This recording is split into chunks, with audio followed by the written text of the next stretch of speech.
सहनौ भुनक्तु सह वीर्यं कर्वावहै तेजस्विनावधीतमस्तु मा विद्विषावहै।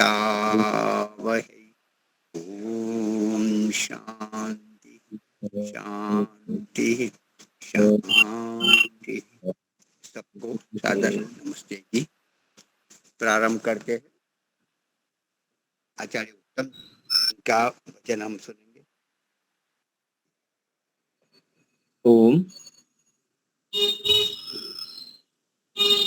जी, सभी को सादर नमस्ते। नमस्ते मुनि जी। एक ईश्वर भक्ति का प्रेरक भजन आप लोगों के समक्ष।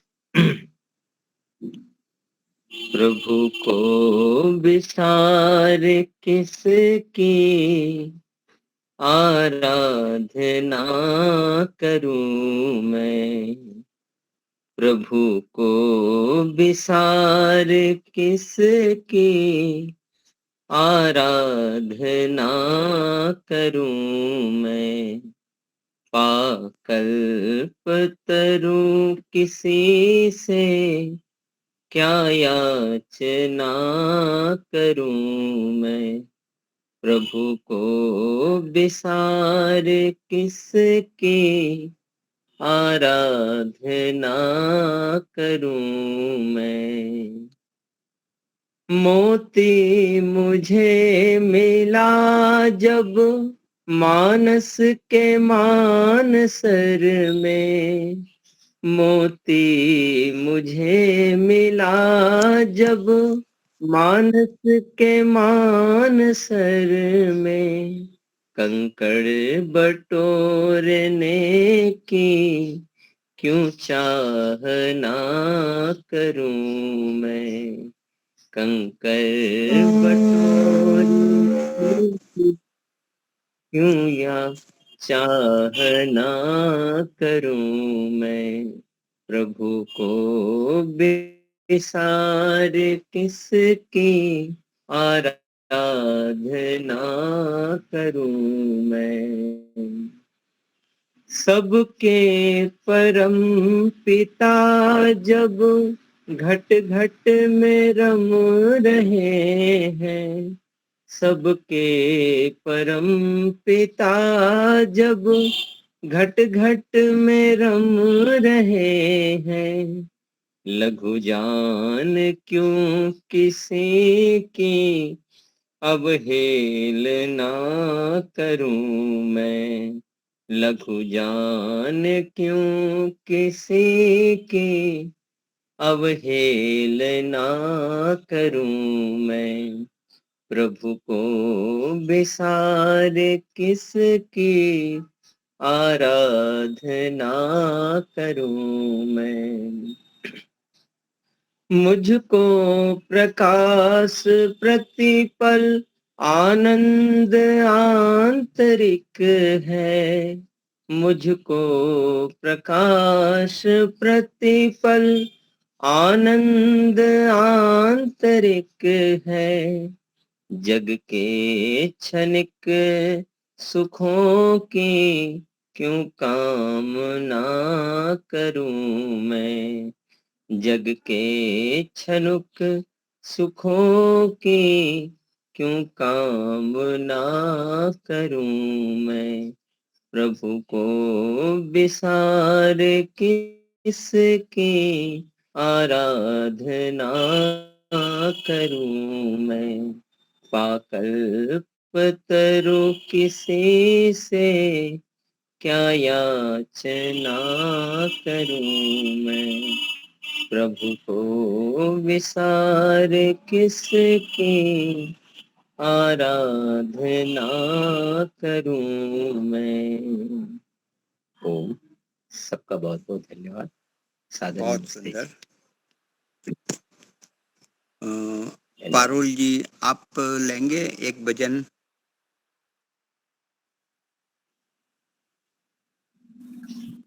हाँ, पर थोड़ा समझ आएगा। नमस्ते।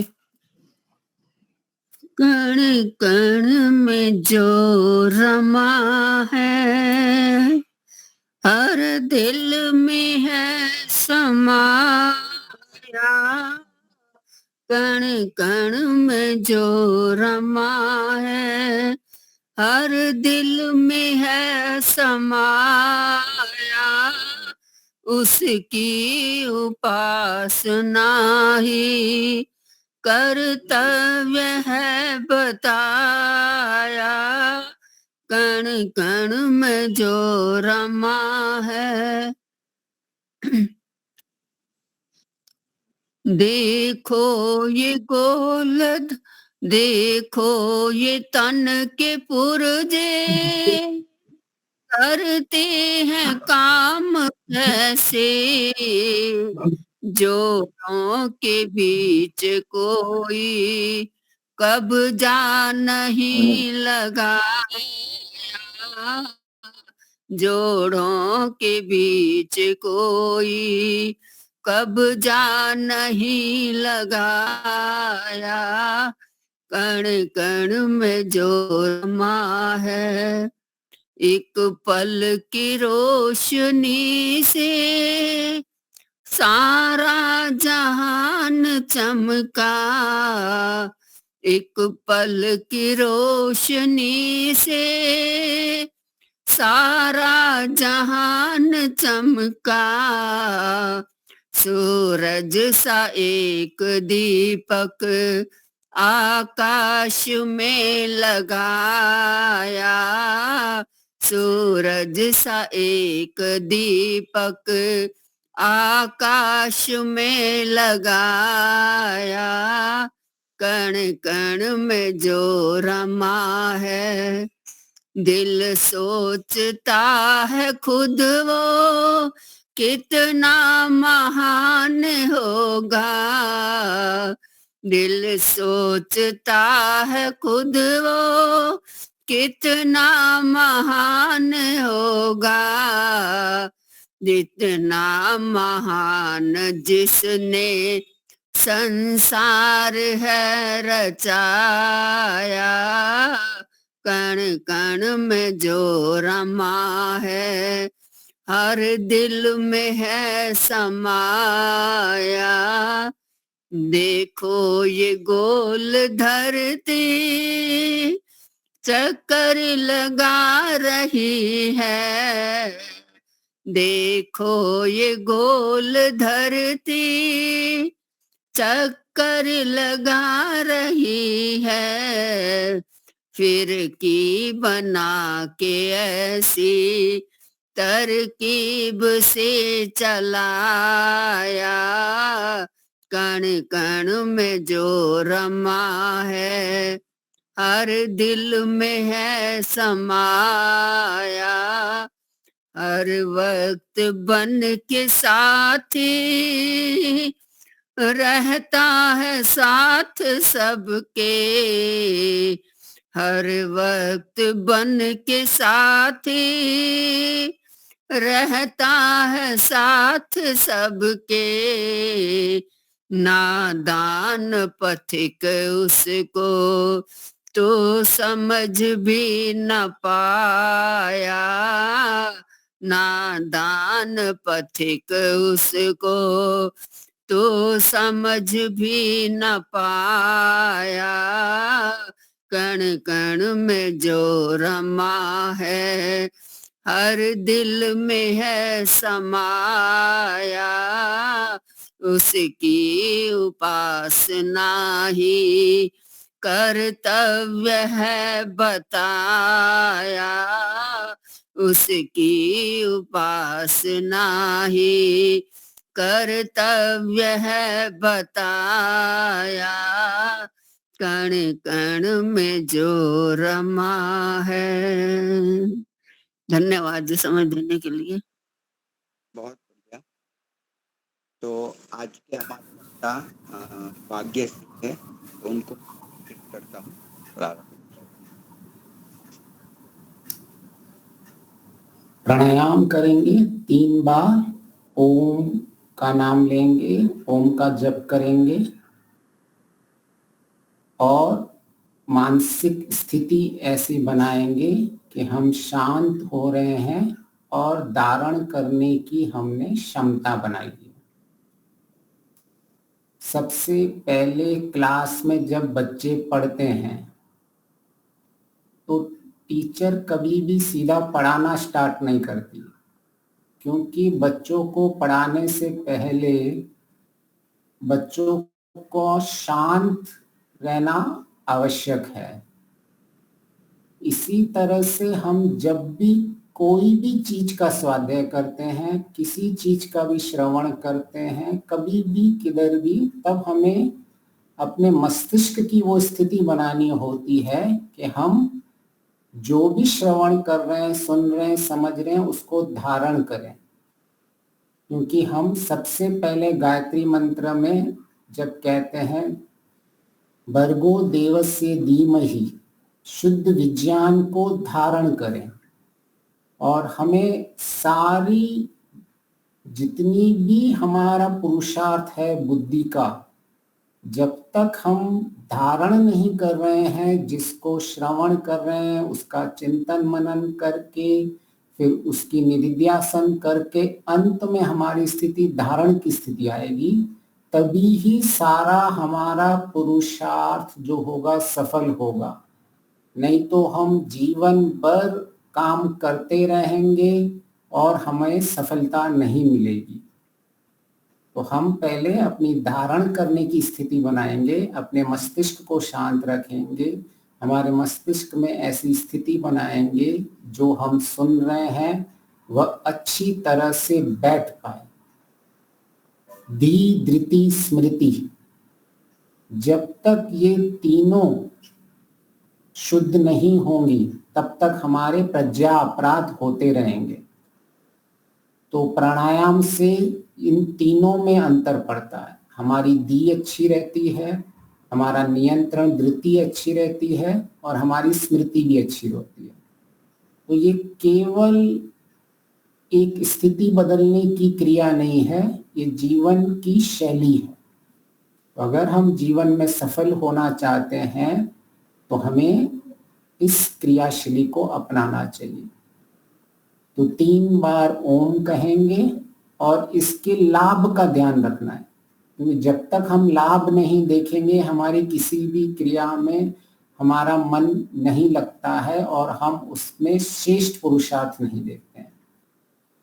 तो प्राणायाम से धी धृति स्मृति, इन तीनों में हमारी वृद्धि होती है, इन तीनों के मार्ग पे।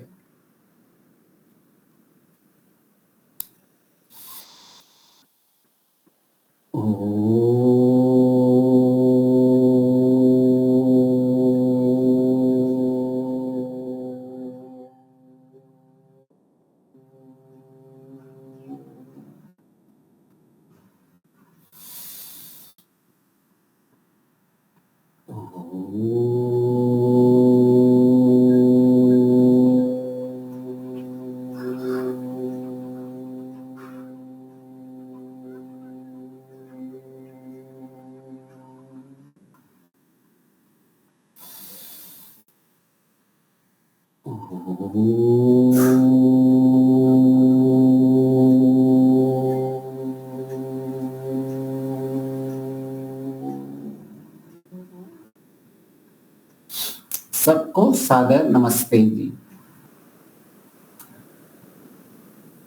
हमारा विषय पंचमा यज्ञ विधि का प्रमुख विषय है ब्रह्म यज्ञ। हम अपने जीवन के लक्ष्य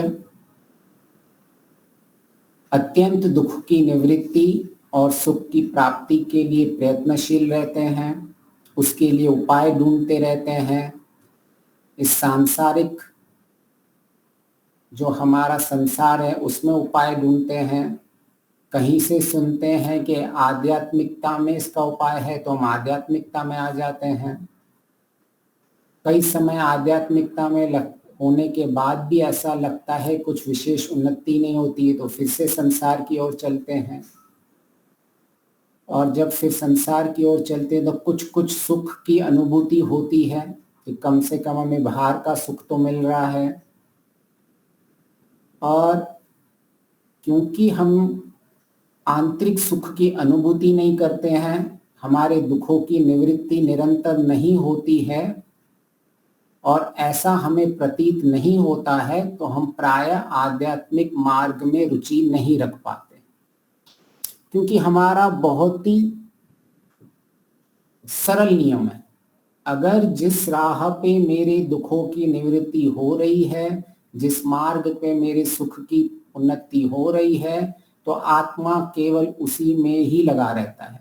आत्मा को किसी से कुछ मतलब नहीं रहता। उसे थोड़ा भी ऐसा लगता है कि यहाँ मुझे दुख मिलेगा तो वहां से हट जाता है, और जहां उसे लगता है कि सुख मिलेगा, ये अभी मिल रहा है, यहां मिलने वाला है, तो वो उसमें लगा रहता है। तो प्रायः हम ब्रह्म यज्ञ में समझने की कोशिश कर रहे थे कि ब्रह्म यज्ञ से, संध्या से, उपासना से, ध्यान से कैसे हमारे जीवन के दुखों की निवृत्ति होती है। तो हम जब तक हमें ये स्पष्ट नहीं होगा कि हम केवल जानते हैं कुछ कुछ ऐसा होता है, परंतु कैसे होता है इसका उत्तर स्पष्ट होना चाहिए हमें, कि कैसे मेरे दुखों की निवृत्ति होती है। इतने अच्छे अच्छे भजन सुने हमने, उपासना के भजन सुने, बाकी सब तो कंकर है, ईश्वर के लिए सुना, तो आखिर ये ईश्वर है क्या जिसके जीवन में आने से हमारे दुखों की निवृत्ति हो जाती है। तो हम सब ये मानते हैं और इसको दृढ़ विश्वास के साथ चलते भी हैं, परंतु अगर इस मार्ग पे हम मान रहे हैं जिस चीज को, उससे हमें दुख की निवृत्ति नहीं हो रही है और सुख की वृद्धि नहीं हो रही है, तो हम हताश निराश हो जाते हैं, हमें संशय उत्पन्न होने लग जाता है। लेकिन क्योंकि अभी हम इस स्थिति में आ चुके होते हैं संसार की, तो कहीं ना कहीं हम अपने आप का सामना नहीं कर पाते हैं कि वास्तविक में मेरी स्थिति क्या है। तो हम ब्रह्म यज्ञ से ये समझना की कोशिश कर रहे थे कि ये मेरे जीवन से कैसे जुड़ा हुआ है। प्रायः हम जब भी आध्यात्मिकता में आते हैं तो हम अपने जीवन के साथ इसको जोड़ नहीं पाते हैं। हमारे लिए दो जीवन हो जाते हैं, एक सांसारिक जीवन और एक आध्यात्मिक जीवन। हम बुद्धि में ऐसे ही सोच के चलते हैं कि मैं इस समय में आध्यात्मिक रहता हूं, इस समय तक मैं संसारिक बन जाता हूं, और ऐसी दो दो जीवन जीते रहते हैं। और ऐसे में बुद्धि हमारी संशय में रहती है कि मेरी वास्तविक पर्सनैलिटी क्या है, मैं वास्तविक अभी कैसा हूं, कि मैं किस समय पे तो बहुत आध्यात्मिक रहता हूं, किसी समय पे संसारिक बन जाता हूं। तो बुद्धि भी संशयात्मक हो जाती है कई बार तो, और हमें लगता है ये जीवन के दो भिन्न भिन्न रास्ते हैं, कि मैं अगर एक रास्ते पे चलूंगा तो दूसरे पे कभी नहीं चल सकता, दूसरे पे चलूंगा तो मेरा पहला वाला रास्ता छूटना ही है। ऐसी ही हमारी बुद्धि एक निश्चय से चलती है। तो हम जो संसार में जीते हैं वह जीवन में न रुचि रहती है, न वह काम हम ठीक से कर पाते हैं संसारिक काम, न हमारी फिर आध्यात्मिकता में उन्नति होती है। जैसे आकाश में बादल होता है ना, बादल एक छोटा टुकड़ा छूट जाता है बादलों में से, तो ना वह बादल अभी सूरज की रोशनी को रोक सकता है, ना उस बादल छोटे से टुकड़े में पानी हो सकता है जिससे वो वर्षा करे। वह बादल बस हवा के झोंकों से इधर उधर चलता रहता है। तो हमारी भी स्थिति संसार में ऐसी होती है, कभी सांसारिक का झोंका लग गया, कभी आध्यात्मिक का झोंका लग गया, और हम इधर से उधर चलते रहते हैं। तो कैसे हम अपने इस जीवन को एक ही राह पे चले, दृढ़ निश्चय से चले कि मेरा एक ही मार्ग है जिससे मेरी सभी और उन्नति होती है। जिससे मेरी सांसारिक के कर्तव्य भी मैं निभाता रहता हूँ, मुझे सुख का भी वृद्धि होती रहती है, मेरे दुखों की भी निवृत्ति होती रहती है और मैं अपने अंतिम लक्ष्य की ओर भी चलता रहता हूँ। ऐसी हमारी मानसिकता नहीं बन पाती कि एक बार मेरी ऐसी मानसिकता बन जाए कि मैं यहाँ का भी सब काम कर पा रहा हूँ, मैं ज्ञान से मैं जीवन में आगे बढ़ पा रहा हूँ और जितना जितना मैं आगे बढ़ पा रहा हूँ उतना उतना मेरा अभी का जीवन भी सुखमय हो रहा है और आगे भी सुखमय होगा। तो ऐसी दुविधाओं में साधक को हर समय एक ऐसे संघर्ष के साथ जीना पड़ता है जिससे वह जितनी उन्नति उसकी होनी चाहिए वो नहीं होती। तो हमें महर्षि दयानंद जी ने इतना सरल रास्ता बताया है कि आपके एक ही मार्ग में चलने से सारी दिशाओं में उन्नति होगी। तो महर्षि कहते हैं आपका शुद्ध अंतःकरण होने से आपको ईश्वर की भी प्राप्ति होगी और इस संसार में भी आपको सात्विक सुख मिलता रहेगा। शुद्ध अंतःकरण का तात्पर्य है शुद्ध ज्ञान। शुद्ध विज्ञान को हम धारण करें, अपनी बुद्धि में हम धारण करें। तो ये कैसे होगा? ये उपासना कर रहे हैं, इतने अच्छे अच्छे भजन गा रहे हैं, सब ईश्वर की, सब उपासना के भजन गा रहे हैं। और ऐसा क्यों होता है कि हम जब सत्संग में होते हैं, जब भजन करते हैं, तब हमारी स्थिति सत्वगुण प्रदान होती है और जैसे ही हम उस स्थिति से बाहर होते हैं, सत्संग से किसी से बाहर जाते हैं, तमोगुण और रजोगुण की अवस्था में चले जाते हैं। यह प्राय साधकों को यह परेशानी रहती है। कहते हैं मेरे आसपास वातावरण अच्छा था, सत्संग था तो मुझे बहुत अच्छा लग रहा था, और जैसे ही सत्संग के रूम से बाहर निकल जाते हैं तो जहाँ जूते पहन रहे होंगे वहां अगर किसी ने कुछ जूता भी गलत कर दिया तो उससे परेशान हो जाएंगे। अगर किसी ने जूता भूल में से कोई चेंज हो गया एक आपस में तो उनमें आपस में झगड़ा हो जाएगा। बस अब ये सत्संग से बाहर ही निकले हैं लोग। तो ऐसा क्यों हो रहा है कि हमारी एक ही समय में स्थिति बन रही है और जैसे ही उससे बाहर निकलते हैं तो हमारी स्थिति बिगड़ जाती है। और ये हमारे जितने भी काम, क्रोध, मोह, लोभ, ईर्ष्या है, जितनी भी हमारी ये भावनाएं हैं, जो ये कैसे हमारे जीवन में नियंत्रण में आएंगी? इसका सॉल्यूशन क्या है? इसका उपाय क्या है? एक ऐसी चीज हमें मिल जाए कि हम इस जीवन में भी अच्छी तरह से जी पाए, हम कर्तव्य कर्म अपने कर्म भी कर पाए, हमारी आज की उन्नति भी चलती रहे और हमारी बाद की उन्नति भी सुनिश्चित हो। ऐसा मार्ग हमारे बुद्धि में दृढ़ हो जाना चाहिए। मैं अक्सर कहता हूं मार्ग पे आप धीरे चल रहे हो, तेज चल रहे हो, ये भिन्न है, परंतु मार्ग में ये स्पष्ट हो जाना चाहिए कि मैंने जो मार्ग चुना है इस मार्ग मुझे अपने लक्ष्य तक पहुंचाएगा। ये हमें स्पष्ट होना चाहिए। तो हम देखेंगे कि कैसे हमारे दुखों की निवृत्ति उपासना से होती है, ईश्वर के सानिध्य से रहती है। तो जब हम उपासना करते हैं, जब हम ईश्वर से संबंध बनाते हैं, तो हमने पिछली बार देखा इससे सबसे एक ही दो शब्द में इसको अगर समझने की कोशिश करें, ईश्वर के गुण कर्म स्वभाव को धारण करना है। बस केवल इतना ही हम समझ जाएं कि ईश्वर से निकटता, ईश्वर से समीपता, ईश्वर की उपासना का अगर हम ये एक मुख्य अर्थ लें कि ईश्वर की आज्ञा का पालन और ईश्वर के गुण कर्म स्वभाव को अपने जीवन में उतारना, यही मेरी उपासना है, यही मेरी निकटता है, यही मेरी समिप्ता है, यही मेरे जीवन के सारे कार्यों के साथ जुड़ा हुआ है।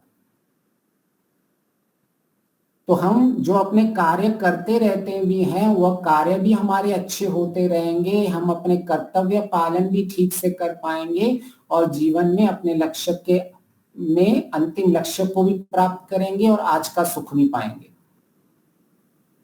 तो इसके लिए जो उपाय दिए हैं, हमें केवल उन उपायों को देखना है जो हमारे संध्या में ब्रह्म यज्ञ में महर्षि दयानंद जी ने बहुत ही सरल से बताए गए हैं कि आपके जीवन का किसी भी स्थिति में आप हो, केवल आप आपके जीवन का जिसकी प्राथमिकता देंगे, जिसको आप आरंभ करेंगे, सबसे पहले महर्षि दयानंद जी करते हैं कि आपको निरुपद्रवता अंतःकरण में लानी पड़ेगी।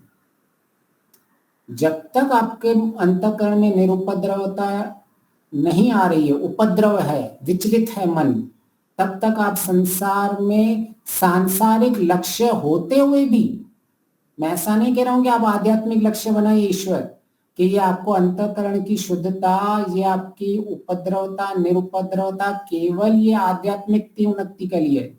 मैं कह रहा हूं अगर आपके जीवन में कोई भी लक्ष्य हो, आपके जीवन में कुछ भी धंधा करना हो, बिजनेस करना हो, कोई इंजीनियर बनना है, डॉक्टर बनना है, किसी को खाना बनाना है, किसी को अपने जीवन में शांति से फैमिली के साथ रहना है, ये सबसे पहले अनिवार्य है।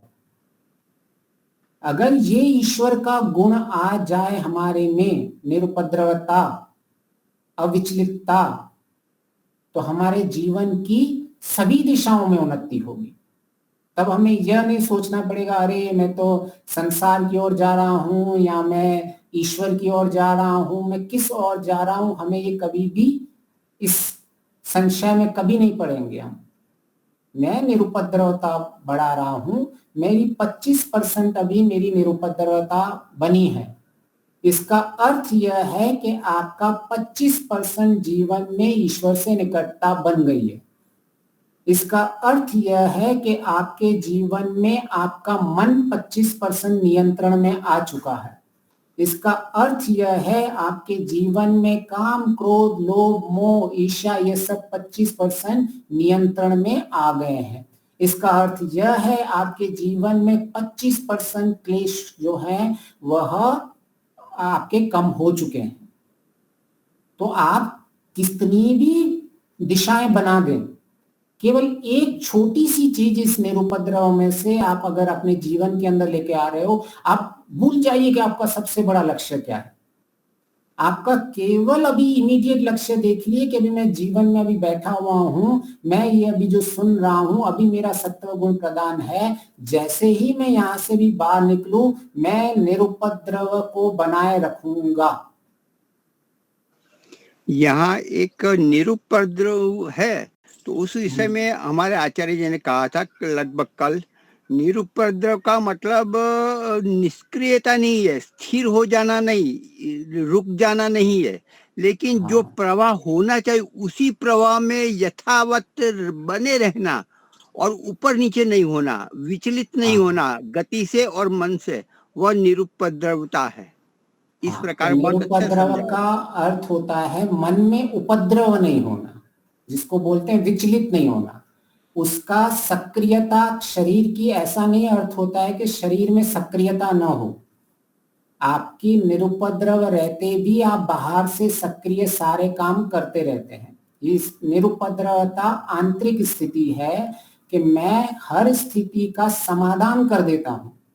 मेरी किसी भी स्थिति में, हाँ जी, एक संतुलित सक्रियता है, उसमें निष्क्रियता नहीं है, स्थिरता होती हुई भी सक्रियता विचलित हुए बिना है, गति, निरंतर गति है। हाँ, ठीक है। तो इसमें इसको हम दो भाग में बांटते हैं। एक होती है सक्रियता शरीर की, तो ये जो निरुपद्रवत महर्षि जी स्थिति बता रहे हैं ये अंतःकरण की स्थिति बना रहे हैं। तो हमें यह अंतःकरण की स्थिति को निर्विचलित बनाना है। हमारे अंतःकरण में विचलित नहीं होना चाहिए। बाहर की स्थिति से इसका कोई संबंध नहीं है। आप बाहर की स्थिति में निष्क्रिय हो भी सकते हैं, बास की स्थिति में सक्रिय हो भी सकते हैं।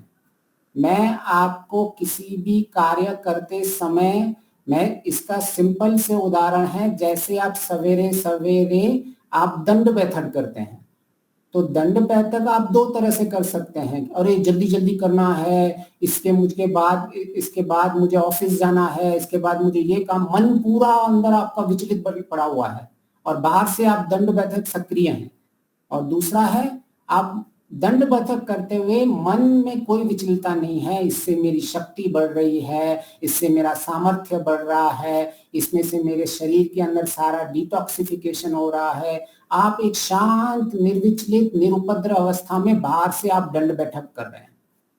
तो निरुपद्रव का अर्थ यह होता है कि आपकी बाहर की सक्रियता हो भी सकती है शरीर की, या नहीं भी हो सकती है, लेकिन आपके अंतःकरण की स्थिति हमेशा अविचलित रहती है। तो उस अविचलित स्थिति को हम कहते हैं निरुपद्रवता।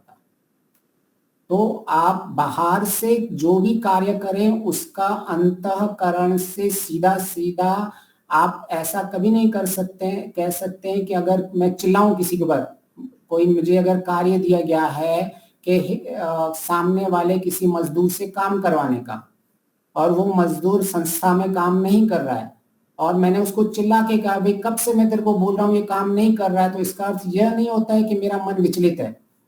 मेरी दो आंतरिक स्थितियां हो सकती है, मैं वास्तविक में विचलित हो सकता हूं, या मैं नियंत्रण करके कि भाई उसको मैंने बोला है क्योंकि मुझे पता है मैं उसको 3 बार बोल चुका हूं धीमी आवाज में, लेकिन उसको समझ में नहीं आई है, तो चौथी बार में मुझे इसीलिए अपने सक्रिय करना पड़ा अपनी आवाज को, उसको एक बल लगाने के लिए।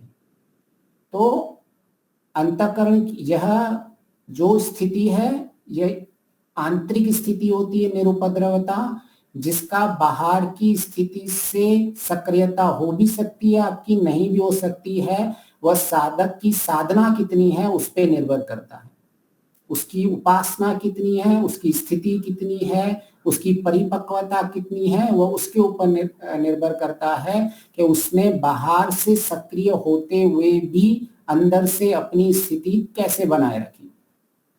जैसे टीचर कोई बच्चा स्कूल में पढ़ा रहा है, अभी कोई बच्चा मस्ती कर रहा है और टीचर उस पर चिल्ला रहा है, तो इसका अर्थ यह नहीं होता है कि भी उसके अंदर निरुपद्रवता है ही है।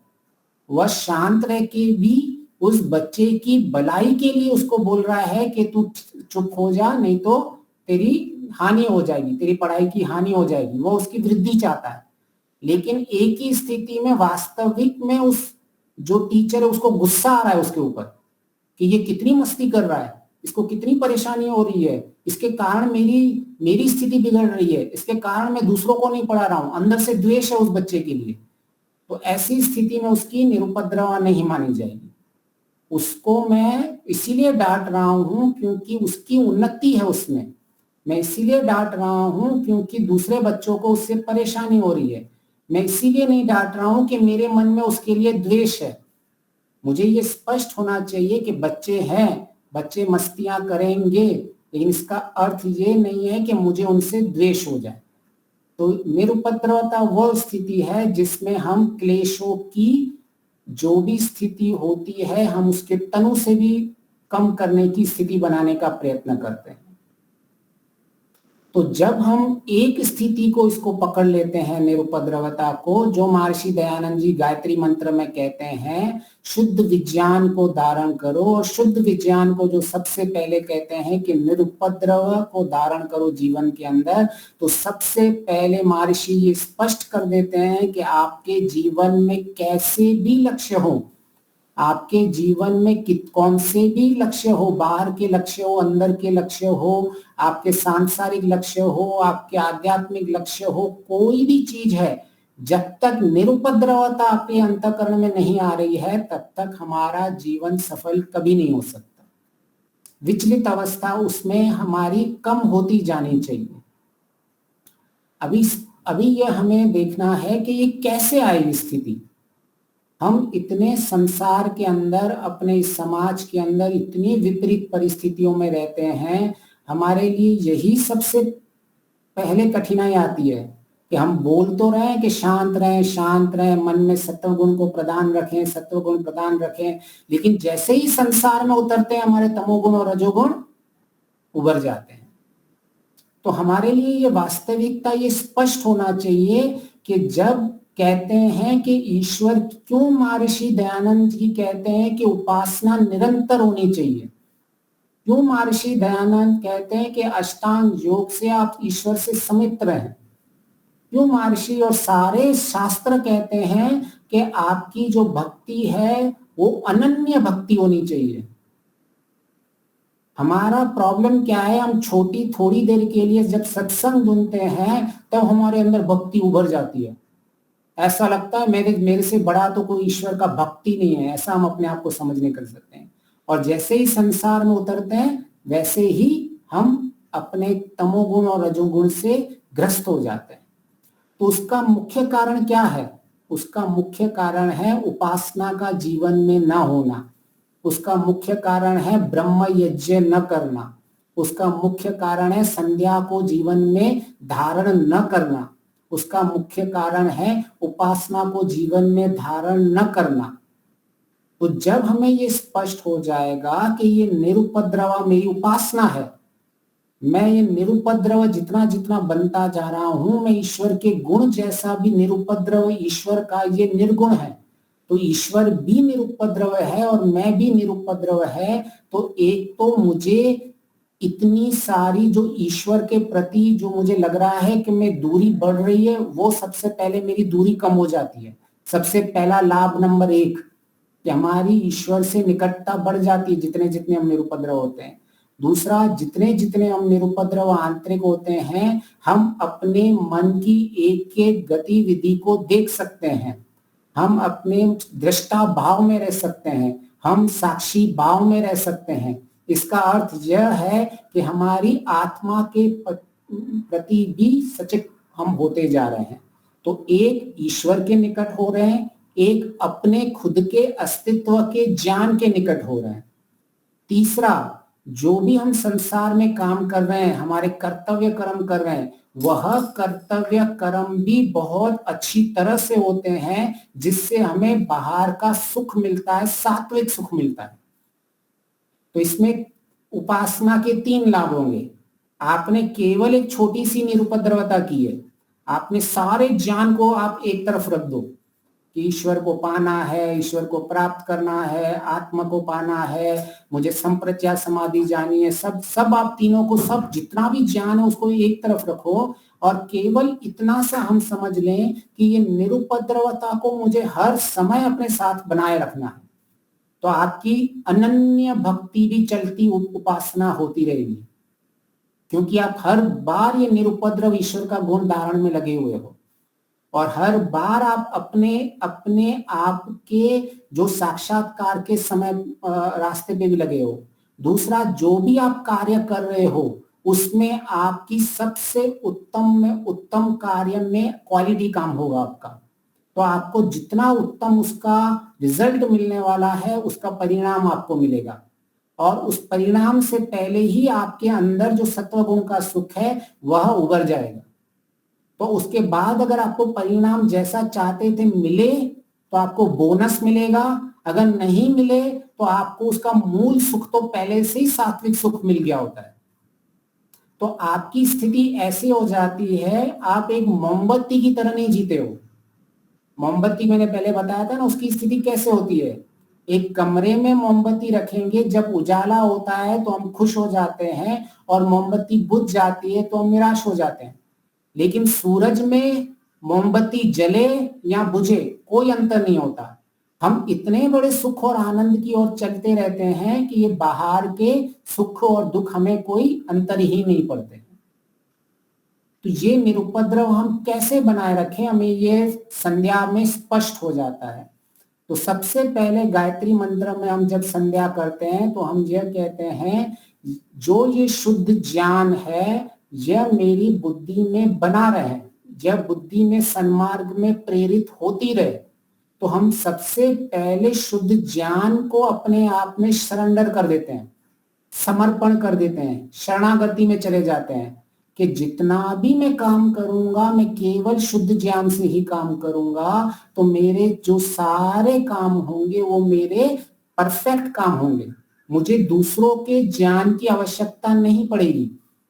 नहीं तो हमारा जीवन ऐसा ही होता रहता है कि कभी किसी और का प्रवचन सुन लिया, कभी कुछ सुन लिया, कभी कुछ सुन लिया, और हम सब में समन्वय नहीं बिठा पाते हैं। लेकिन एक जब वेद ज्ञान को ले लेते हैं, हम ये विद्वानों के ज्ञान को जब उसके मूल को समझ जाते हैं, तो हमें कोई कठिनाई नहीं होती है। नहीं तो हम हर बार हमें लगता है कि ये तो ऐसा कह रहा है, कोई कहेगा कि जीवन में संतोष होना चाहिए, एक प्रवक्ता बोलेगा, और एक प्रवक्ता बोलेगा जीवन में संतोष तो कभी नहीं होना चाहिए। तो अभी हम फिर संशय में पड़ जाते हैं। लेकिन जिसका शुद्ध ज्ञान होगा वो दोनों को लेगा। हाँ, मेरे सांसारिक विषय में मुझे संतोष होना चाहिए, और जो मेरे आध्यात्मिक विषय हैं उनमें संतोष नहीं होना चाहिए। ये कौन होगा? ये शुद्ध ज्ञान होगा। नहीं तो लोग संशय में पड़े रहते हैं कि दो प्रवक्ता हो तो भिन्न भिन्न बातें कह रहे हैं कि जीवन में संतोष ही नहीं होना चाहिए, कह रहा है संतोष होना चाहिए। तो ये शुद्ध ज्ञान की ताकत होती है। तो हम अभी यह समझने की कोशिश करते हैं कि कैसे इस उपद्रव को हम अपने आप से दूर रखें और कैसे हम निर्विचलित अवस्था में रहें। तो सबसे पहले है कि हमें अपने ज्ञान से ही इन दुखों से मुक्ति होने वाली है। इसके अलावा सांख्य दर्शन में स्पष्ट कहा गया है कि इसके सिवा कोई समूह नहीं है, इसके सिवा कोई विकल्प नहीं है। स्पष्ट सांख्य दर्शन का ऋषि कहता है कि आपको शुद्ध ज्ञान विवेक ही एकमात्र सिर्फ इसका समाधान है मुक्ति का, और कोई समाधान नहीं है। तो हमें ये स्पष्ट होना चाहिए कि मेरे मार्ग से मैं इधर भी नहीं हूं, न इधर भी नहीं हूं, मुझे केवल और केवल विवेक पे काम करना है।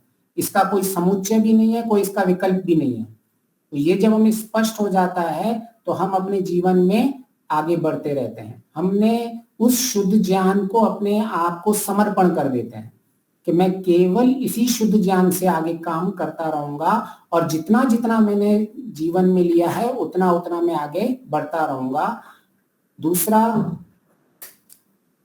गायत्री मंत्र के बाद हम सीधा आते हैं वाक के सारे जो हमारी बाहर की इंद्रियां हैं, हमारी जो आंतरिक इंद्रियां हैं, यह इंद्रियों से हमें स्पष्ट होना चाहिए कि हमें इसे पवित्र और यशोबल बनाना है। इसका अर्थ क्या होता है कि सबसे पहले ये जो इंद्रियां मिली हुई है, हम इसके प्रति कृतज्ञता उत्पन्न करते हैं कि ये अमूल्य इंद्रियां मिली हुई है हमें। दूसरा, यह इंद्रियां नश्वर हैं। इसका अर्थ यह है कि हमारे पास समय बहुत कम है। प्राय हम इस चीज को समझ नहीं पाते हैं जब संध्या में हम ये मंत्र बोलते रहते हैं कि मेरे पास ये इंद्रियां हैं जो मुझे पवित्र और यश और बल को प्राप्त कराएंगी, लेकिन ये इंद्रियां नश्वर हैं, बाहर की इंद्रियां, और ये कभी भी समाप्त हो सकती हैं। तो इसीलिए मेरा समय कभी भी, मैं अपने समय का दुरुपयोग कभी नहीं करूं। तो ऐसे जब हमें ये स्पष्ट हो जाता है तो हम संसार की फालतू की चीजों में उलझते नहीं हैं कभी। नहीं तो आप लोगों को उलझे पड़े रहोगे कि उसने काम ठीक से नहीं किया, उसने गाड़ी ठीक से नहीं चलाई, उसने उसको मैंने काम बोला था ये ठीक से नहीं किया। आपके लक्ष्य बाहर के ही बने रहेंगे। लेकिन जब हमें ये स्पष्ट हो जाता है कि मेरी ये जो इंद्रियां मिली है ये सीमित समय तक मिली हुई है, तो हम बहुत ही सतर्क हो जाते हैं। जब हमें ये स्पष्ट हो जाता है इस जन्म में मैंने उसको नहीं पाया तो मेरा महाविनाश है।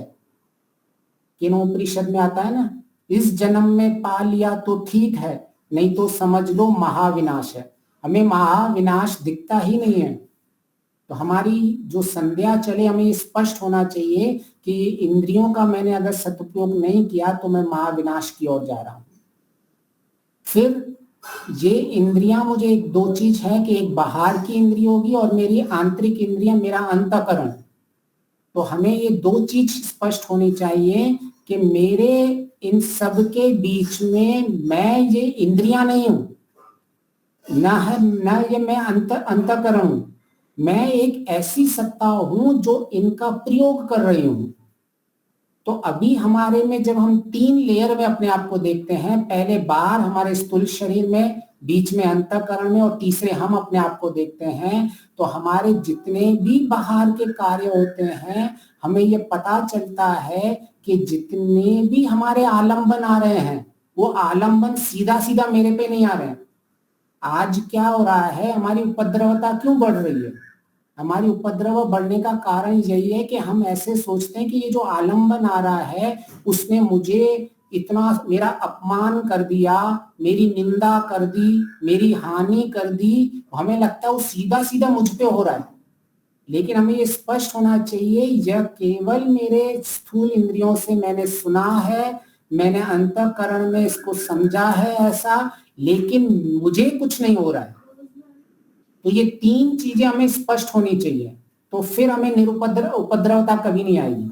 हमारा उपद्रवता का कारण मुख्य यही है कि हम जब ये वाक और ये प्राण ये सारी इंद्रियों को जब हम कहते हैं, तब ये हमें जब बाउंड्री बनानी होती है कि ये सारी इंद्रियां भिन्न है और मैं अलग हूं।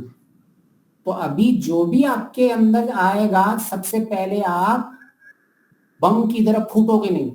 आज हम हर एक जना एक चलता फिरता बम बना हुआ है, थोड़ी चिंगारी लगी और फूट जाता है। तो जिसकी संध्या परफेक्ट होगी, जिसके संध्या का ज्ञान सही सही होगा, जिसको ये शुद्ध विज्ञान होगा, उसको उपद्रव नहीं आएगा।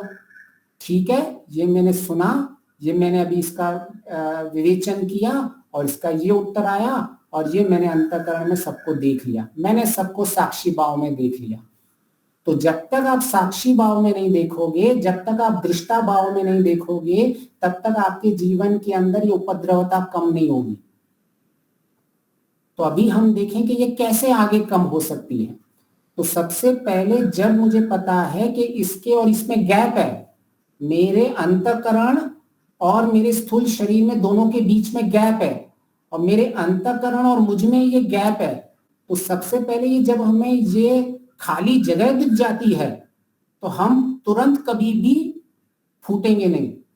आज हमारी स्थिति क्या है, सीधा सीधा लगता है कि मुझे कुछ हो गया, मुनि जी ने मुझे कुछ बोल दिया, मैंने मुनि जी को कुछ बोल दिया, ऐसा लगता है। लेकिन जब मुझे ये स्पष्ट हो जाएगा कि मुनि जी ने मेरे को ये बोला, मैंने कानों से सुना, मैंने ये अंतःकरण में देखा, मैंने उसका विवेचन किया, श्रवण किया, चिंतन किया, मनन किया, निधिध्यासन लिया, और मैंने ये मुनि जी को उत्तर दे दिया, तो मुझे कितनी सारी प्रोसेस करनी पड़ी एक मुनि जी की पहले लेने से पहले और देने के लिए। लेकिन आज हम ऐसा सोच ही नहीं पाते हैं।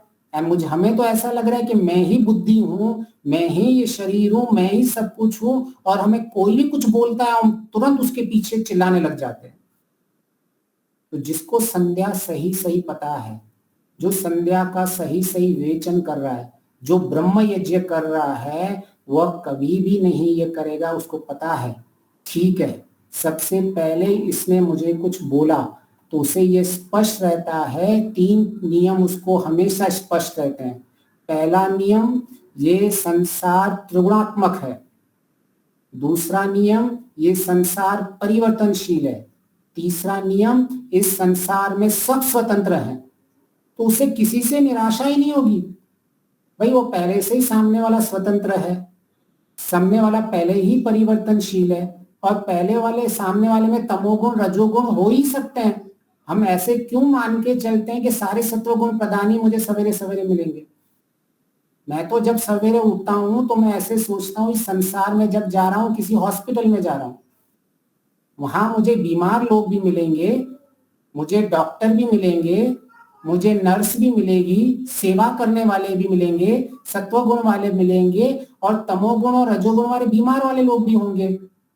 लेकिन हम ये समझ ही नहीं पाते हैं कि मैं संसार त्रिगुणात्मक संसार में काम कर रहा हूं, इसलिए हमारी बहुत सारी एक्सपेक्टेशन, उपेक्षाएं बनी रहती है लोगों से। इस इम्परफेक्ट संसार में हम परफेक्टनेस की अपेक्षाएं करते रहते हैं कि ये सही होने चाहिए, मुनि जी बिल्कुल सही होने चाहिए, हमारे ये बिल्कुल सही होने चाहिए, भागेश जी बिल्कुल अच्छे परफेक्ट होने चाहिए, जो पॉसिबल ही नहीं है। यह हमारे जो सत्व गुण प्रधानता की स्थिति आती है, जब मेरे सारे क्लेश दग्ध बीज हो जाती हैं, तब मेरे सत्व गुण का प्रभाव सबसे अधिक होता है। मेरी बुद्धि पहले से ही सत्व गुण प्रधान है, आपकी बुद्धि भी सत्व गुण प्रधान ही है। अंतःकरण को पहले से ही सत्व गुण प्रधान बनाया जाए, लेकिन उसका सत्व गुण का प्रभाव नहीं होता, तो हमें उसका प्रभाव बढ़ाना है सत्व गुण का। तो ये कैसे होता है? जैसे एक रूम में एक छोटे बच्चे हैं, एक मध्यम वर्ग है और एक बुजुर्ग लोग हैं। तो बुजुर्ग लोग को हम अगर सत्व गुण के जैसे लोग मान के चले कि भाई है ना 70 लोग बुजुर्ग बैठे हैं और 20 लोग मध्यम वर्ग के हैं और 10 लोग जो हैं 10 जो बच्चे हैं। अभी हमारे अंदर जैसे एक कक्ष में ये बच्चे बहुत ढिंगाना कर रहे हैं 10% ही, लेकिन इनका प्रभाव बहुत ज्यादा है। तो हमारे में जो बेचारे बुजुर्ग हैं जो सत्व गुण प्रधान है, उनकी आवाज बहुत कम दबी हुई है, उनका प्रभाव बहुत कम है, लेकिन सत्व गुण प्रधानता है, लेकिन उनका प्रभाव कम है।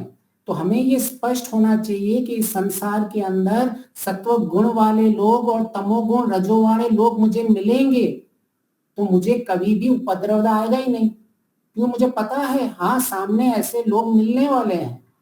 लेकिन क्यों? क्योंकि हमने ये जिसने संध्या में ये ऋतंच सत्यंच को समझ लिया, उसने उसको कभी उपद्रवता में 10% 20% बढ़ता रहना चाहिए, क्योंकि उसको पता है ये वेद ज्ञान के मैं शरण में हूं अभी, और मैं सत्यंच, ये त्रिगुणात्मक सत्य है कि ये संसार त्रिगुणात्मक है, तो मैं कैसे एक्सपेक्ट कर दूं कि सारे सत्व गुण प्रदान होंगे। इसीलिए हमारी निरुपद्रवता बढ़ेगी अभी, नहीं तो हम पहले से ही सोच के बैठते रहते हैं जैसे ही उठते हैं सारे मेरे घर वाले मेरी बात मानेंगे, सारे मेरे आस पड़ोस वाले मेरी बात मानेंगे, मैं ऑफिस में जाऊंगा सारे मेरे आसपास वाले लोग बोलेंगे अरे वाह तू ऑफिस में आया, तूने हमारे ऊपर बहुत एहसान कर दिया, जैसे तू बोलेगा मैं वैसे करूंगा। हम समझ ही नहीं पाते इस संसार का वास्तविक स्वरूप क्या है। लेकिन जो ब्रह्म यज्ञ कर रहा है, जो पंचमहायज्ञ में ब्रह्म यज्ञ जिसको स्पष्ट है कि हाँ ये संसार त्रिगुणात्मक है, कभी कोई अच्छा भी होगा कभी कोई बुरा भी होगा, कभी कोई मान करेगा कोई अपमान करेगा, कभी कोई स्तुति करेगा कभी हमारी निंदा करेगा, कभी लाभ होगी कभी हानि होगा, ये स्पष्ट होना चाहिए उसको। तो ये ब्रह्म यज्ञ वाले को हमेशा स्पष्ट रहता है। तो सबसे पहले, और सबको पता है वो परिवर्तनशील है ये संसार, कभी भी कुछ भी हो सकता है।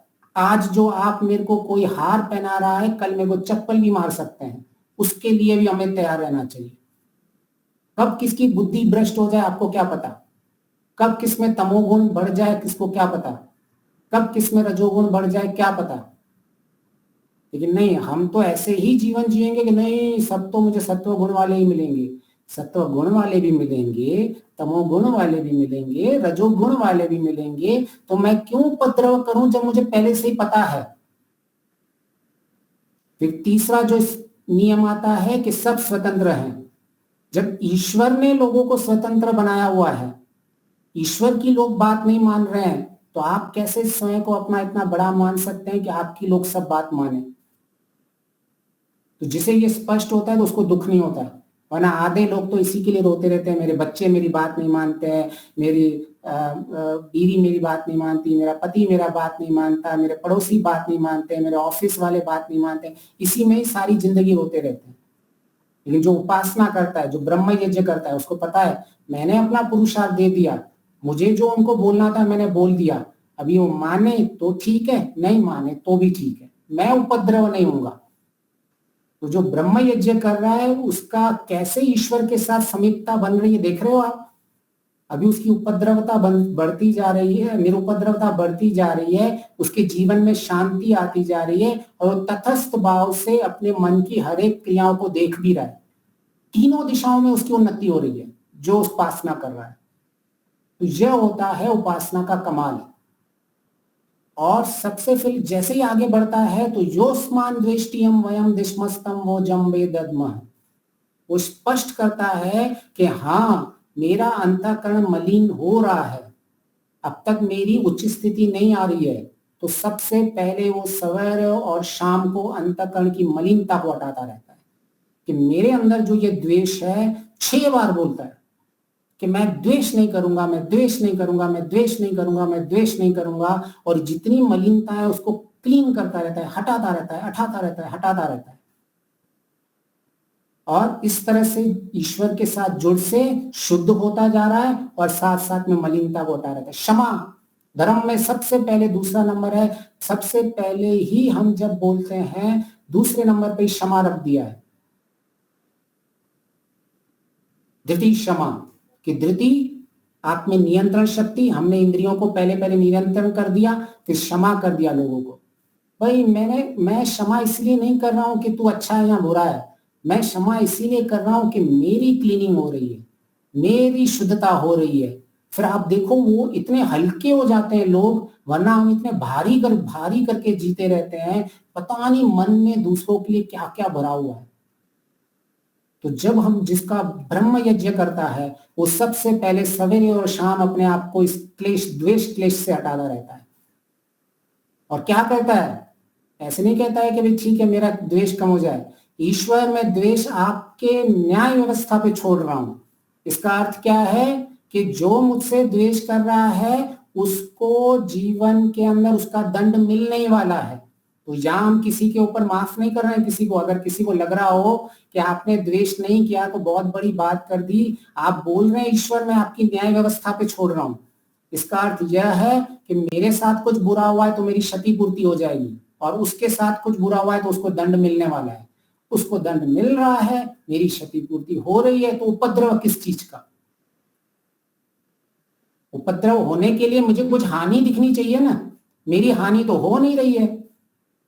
तो इस तरह से हम अपने जीवन के अंदर कैसे हम ईश्वर भी साथ में रहता है, आत्मा में भी प्रगति होती रहती है, और सारे संसार के साथ सुखपूर्वक सात्विक सुखपूर्वक बढ़ता रहता है। ईश्वर से समीपता बढ़ती रहती है, आत्मा के पर समाधि की तरफ चलते रहते हैं। जीवन के अंदर एक अविचलित अवस्था आती रहती है। बाहर से आप सक्रिय हो असक्रिय हो यह मुख्य बिल्कुल नहीं रहता। आंतरिक स्थिति आपकी कैसी है, ईश्वर को बाहर से कोई मतलब नहीं आपने कितने बड़े काम किया, आपने अंदर से शुद्ध कितने हुए हैं, हमें केवल उससे ही साथ सुख की अनुभूति होती है।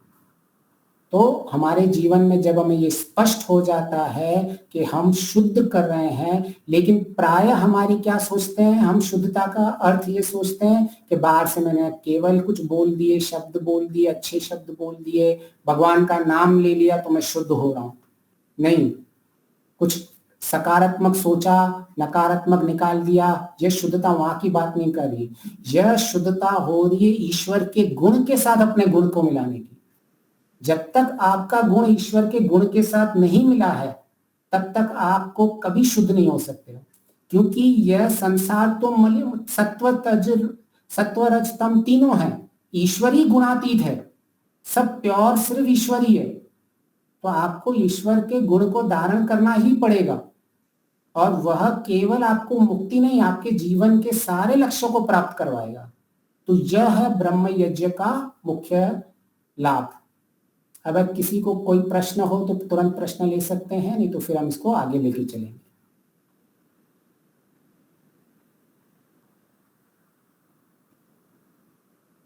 ठीक है, कोई प्रश्न नहीं है, हम इसका भी अंतिम करके इसको फिर अगली कक्षा में आगे ले चलेंगे। हाँ जी, प्रश्न कोई नहीं है तो अपने शंकर जी आप शांति पाठ जय घोष करवाइए। बहुत अच्छा आज का विषय रहा और मन में भी बहुत प्रसन्नता हुई। सबको सादर नमस्ते। मुनि जी आवाज आ रही है? हाँ जी, हाँ जी। शांति पाठ करेंगे, शांति पाठ, इसके बाद जय घोष।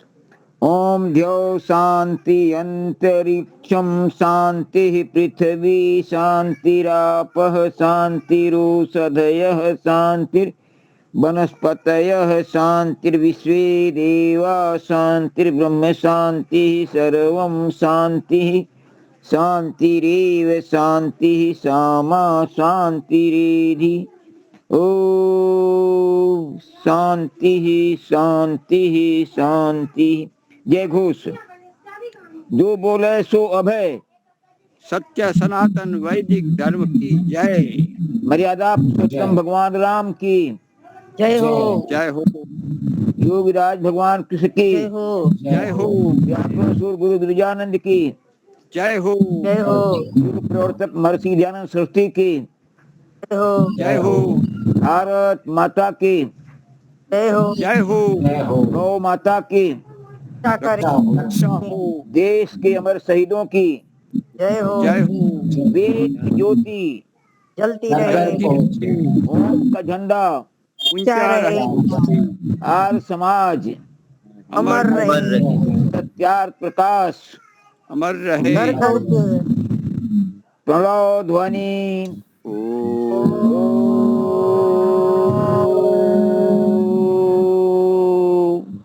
वैदिक अभिवादन सबको सादर सबको सादर नमस्ते नमस्ते जी सर्वेभ्यो नमः सर्वेभ्यो नमः हाँ, कल संस्कृत की कक्षा रहेगी, आप आते रहिए, लाभ मिलेगा ही अवश्य।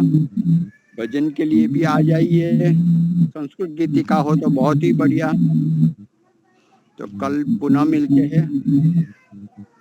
हमारे दर्शन यहाँ दर्शन योग धाम लाकरोड़ा है।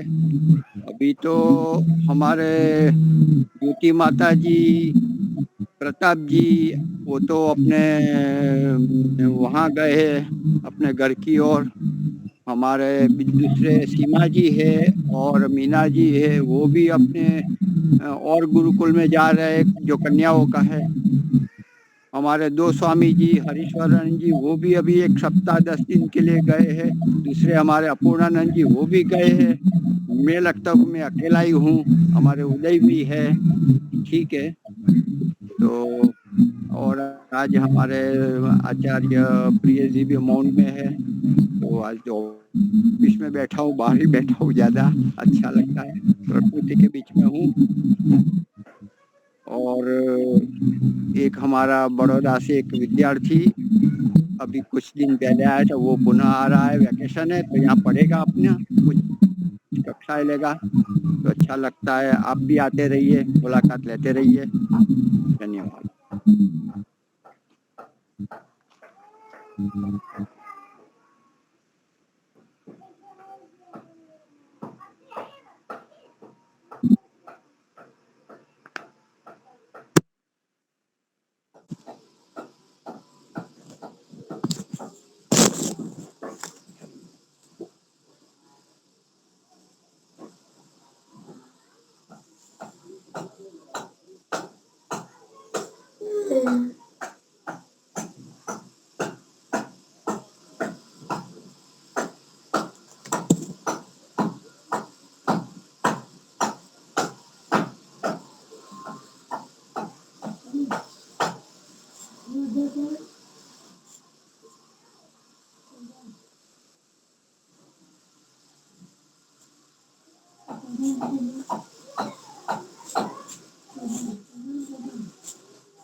सही काम करो तुम लोग, ठीक है, फिरना का आराम से 5:30 बजे ही चलो चलो जाओ। यही सब भाई प्रसाद की जगह से चल रहे हैं हल्का खाना।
दादी इसमें दही है, मैं दादी आपको पूछ रहा हूँ, कल आएंगे।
बड़े पापा हम लोग आज रात में बाहर जा रहे हैं, कब बाहर जाएंगे?